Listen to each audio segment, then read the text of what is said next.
அஸ்ஸலாமு இன்றைக்கி summer சீசனுங்கிறதுனால Madurai special jigarthanda செய்ய போகிற வீட்லேயே அது வந்து எப்படி வைக்கிறோன்னு வாங்க பார்க்கலாம். ஃபஸ்ட்டு வந்து ஃபுல் க்ரீம் மில்க் வந்து நம்ம எடுத்துக்கலாம் 1/2 லிட்ரு. அது வந்து பாத்திரத்தில் தண்ணி சேர்க்காமல் வந்து காய்ச்சணும். அது வந்து பாலை ஊற்றி வச்சுட்டு 50 கிராம் வந்து பால் பவுடர் எடுத்துக்கலாம். பால் பவுடர் எடுத்துகிட்டு அதில் பாலில் போட்டுட்டு கைவிடாமல் வந்து ஸ்பூனை வச்சு நம்ம கிளறிட்டே இருக்கணும். ஏன்னா அடி பிடிச்சிரும். பால் பவுடர் போட்டதுக்கப்புறம் ஒரு ஸ்பூனை வச்சு நம்ம கிளறிட்டே இருக்கணும். ஏன்னா அடி பிடிக்காமல் இருக்கணும். கிளறிட்டு ஒரு கெட்டி பதத்துக்கு வந்து க்ரீம் பதத்துக்கு வரும். இதுதான் வந்து ஜிகர்தண்டாக்கு இதுதான் நல்லா க்ரீமி டேஸ்ட்டு கொடுக்கும். அதுக்காக வந்து நம்ம இப்படி கிளறிட்டு நல்லா கை விடாமல் கிளறணும். நல்லா ஒரு க்ரீமி பதத்துக்கு வந்ததும் நம்ம இறக்கி வச்சிடலாம். பால் பவுடர் மிக்ஸை வந்து தனியாக எடுத்து வச்சிடலாம். அதை வந்து ஆறட்டும். எல்லா சூப்பர் மார்க்கெட்லேயும் இந்த பாதாம் பிசின் கிடைக்கும். இதை வந்து ஜிகர்தண்டாக்கு மெயினான டிஷ்ஷு. இது நம்ம மறுநாள் செய்கிற மாதிரி இருந்தால் நம்ம முதல் நாள் நைட்டே வந்து நம்ம எடுத்து ஊற போட்டுறணும். நான் வந்து ஒரு 5-6 பேர்த்துக்கு அளவு வந்து ஒரு 10 பீஸ் அளவுக்கு நான் எடுத்துருக்கிறேன். குட்டி குட்டி பீஸாக ஒரு 10 பீஸ் எடுத்துருக்கிறேன். அதே வந்து நம்மளுக்கு அரை பாத்திரத்துக்கு கிடைக்கும் ஊறிச்சுன்னா. இது பாருங்கள், நான் முதல் நாள் நைட்டே வந்து நான் ஊற வச்சு எடுத்து வச்சுருக்கிறேன். நான் இந்த ஜிகர்தண்டாக்கு வந்து சுகர் சிரப்பு ஒன்று ரெடி பண்ண போகிறோம். அது வந்து 1 கிளாஸ் சுகர் வந்து நான் எடுத்து ஒரு பாத்திரத்தில் போட்டு அடுப்பில் வச்சுருக்கிறேன். அடுப்பில் வச்சுட்டு நம்ம ஸ்பூனை வச்சு கிளறிட்டே இருக்கலாம். கிளறிட்டு வந்ததுக்கப்புறம் வந்து கேரமல் ரெடி ஆயிரும். நம்மளுக்கு சுகர் நல்லா மெல்ட் ஆனதுக்கப்புறம் கலர் சேஞ்ச் ஆகும். அதில் வந்து சேஞ்ச் ஆனதுக்கப்புறம் வந்து ஒரு 1/4 டம்ளர் தண்ணி ஊற்றிட்டு இறக்கி வச்சிடலாம். ஜிகர்தண்டாக்கு ஒரு நல்ல கலரும் கொடுக்கும், நல்ல ஒரு டேஸ்ட்டும் கொடுக்கும். அதுக்கு தான் இந்த கேரமல் ரெடி பண்ணிகிட்ருக்குறோம். ரெடி பண்ணி அதை தண்ணி ஊற்றி நம்ம இறக்கி வச்சிடலாம். திரும்பவும் இன்னொரு பாத்திரத்தில் வந்து 1/2 லிட்டர் பால் எடுத்துகிட்டு கொஞ்சமாக தண்ணி சேர்த்து அதை காய்ச்சி வச்சிடலாம். காய்ச்சிட்ருக்கலாம்.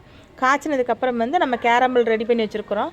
அது வந்து இந்த பால் கூட சேர்த்திடலாம். பால் கூட சேர்த்திட்டு நம்மளுக்கு கட்டியாகிற மாதிரி இருக்கும். ஆனால் வந்து கரெக்டாக இருக்கும். கரெக்டான பதத்துக்கு நம்ம கிளறி விட்டுட்டே இருந்தோன்னா கேரமலை சேர்த்து நம்ம கிளறிட்டே வந்தோம்னா கலர் நல்லா சேஞ்ச் ஆகி நல்லா கெட்டி பதத்துக்கு வந்துடும். பால் நல்லா க்ரீமானது இறக்கி வச்சுட்டு ஆற வச்சுட்டு அதுக்கப்புறம் ஃப்ரிட்ஜில் வச்சு கூல் பண்ணி நம்ம எடுத்துக்கலாம். ஜிகர்தண்டா ரெடி பண்ணுறதுக்கு எல்லா பொருளையும் நம்ம எடுத்து வச்சுக்கலாம். எடுத்து வச்சுட்டு நான்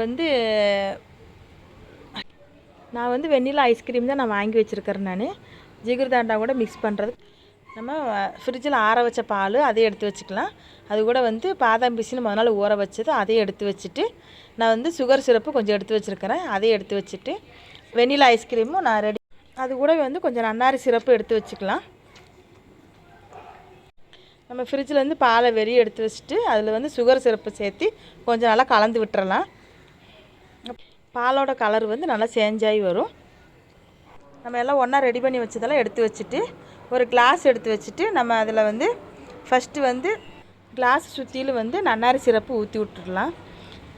ஊற்றி விட்டுட்டு அதுக்கப்புறம் வந்து பாதாம் பிசினை வந்து ஊற வச்சது அது ஒரு 3 ஸ்பூன் எடுத்து போட்டுக்கலாம். அந்த நன்னாரி சிரப்பு மேலேயே போட்டுருங்க. அதுக்கப்புறம் பால் சுகர் சிரப்பு போட்டு காய்ச்சி வச்சுருந்து ஃப்ரிட்ஜில் வச்சு ஜில் பண்ணி வச்சுருந்தா அந்த பாலையும் வந்து அது கூட நம்ம ஊற்றிடலாம். பாதாம் பிசின் மேலேயே ஊற்றிக்கலாம். பால் பவுடர் மிக்ஸி க்ரீமை வந்து அந்த மேலேயே போட்டுடலாம். அது கூட போட்டு அப்புறம் எடுத்து வச்சுருக்கிற ஐஸ்கிரீமு எல்லாம் போட்டு எல்லாம் கலந்து வச்சிடலாம். கலந்து வச்சுட்டு நம்ம வேணுங்கிற வந்து நட்ஸு வந்து பொடியாக கட் பண்ணி வச்சுருக்கிற நட்ஸ் எல்லாம் சேர்த்துட்டிங்கன்னா சூப்பரான மதுரை ஸ்டைலில் ஜிகர்தண்டா ரெடி ஆயிடுச்சு. அப்புறம் நீங்களும் ஒரு தடவை ட்ரை பண்ணி பாருங்கள். இந்த சம்மருக்கு செம்ம டேஸ்ட்டாக இருக்கும். நீங்களும் உங்கள் வீட்டில் ட்ரை பண்ணி பார்த்துட்டு எப்படி இருந்ததுன்னு கமெண்டில் சொல்லுங்கள். நான் இது கூட வந்து வாட்டர்மெலான் ஜூஸ் ரெடி பண்ணியிருந்தேன். சம்மருக்கு ரெண்டுமே செம்ம டேஸ்ட்டாக இருந்தது. நான் எல்லாம் வீட்டில் ரெடி பண்ணி கொடுத்தப்போ எல்லாம் குழந்தைங்களாம் விரும்பி சாப்பிட்டாங்க. இந்த வெயிலுக்கு நல்லா டேஸ்ட்டாக நல்லா செம்ம டேஸ்ட்டாக இருந்தது.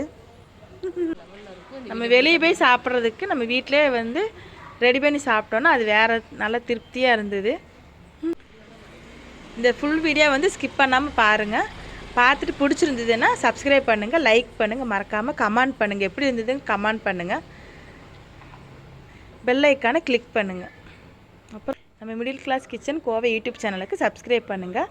மறக்காமல் பெல் ஐக்கானை கிளிக் பண்ணுங்கள், லைக் பண்ணுங்கள். தேங்க்யூ.